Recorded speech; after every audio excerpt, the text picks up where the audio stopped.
Good evening, everyone. My name is Zaïrè Daniels, and tonight I will be speaking about race and identity. A little background on me: I'm a senior here at Akron University, studying multidisciplinary studies with an emphasis in photography, anthropology, and art history. I find that by following these disciplines, my goal to be a National Geographic photographer can be reached. I aspire to travel the world and showcase culture from all over the globe. This past semester, I participated in the study abroad program in South Korea at Yonsei University. This experience was life-changing as it removed some fears I had about international traveling, and it also helped me understand my culture and my identity as an African American. Before moving forward, I think it's important for me to define my understanding of race. Race is the idea that the human species is divided into distinct groups on the basis of inherent physical and behavioral differences. Culture is defined by the Oxford Dictionary as the customs, arts, social institutions, and achievements of a particular nation, people, or social group.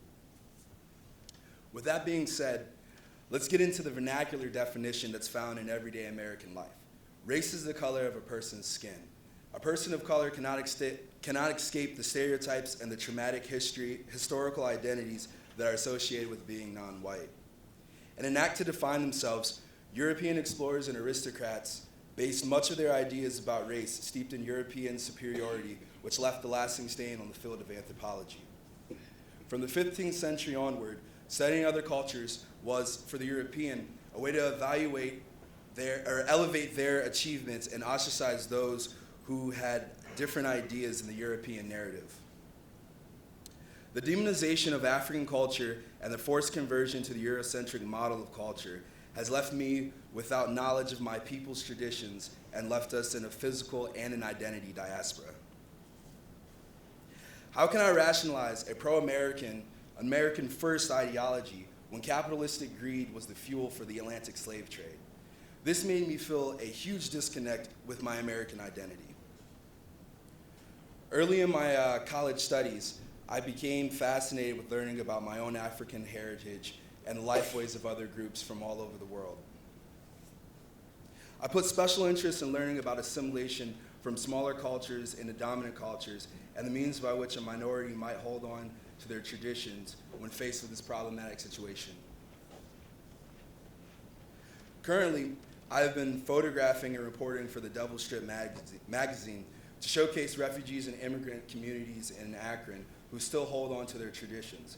This has helped me interpret and understand assimilation and culture. I believe that in a heterogeneous nation like ours, there is a macro and a micro culture. These microcultures influence the whole.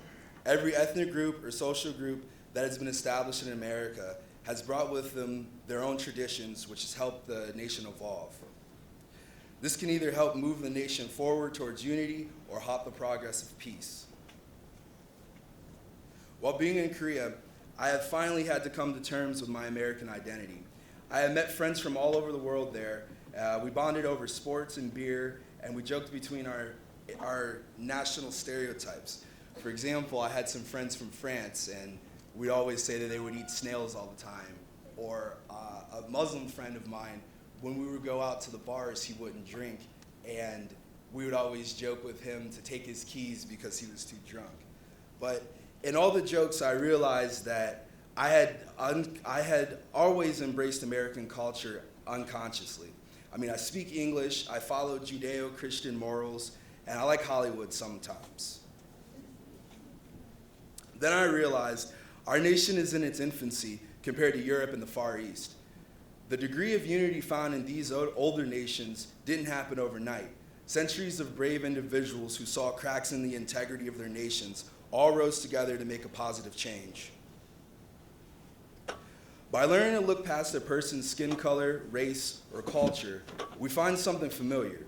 We find ourselves in the faces of others.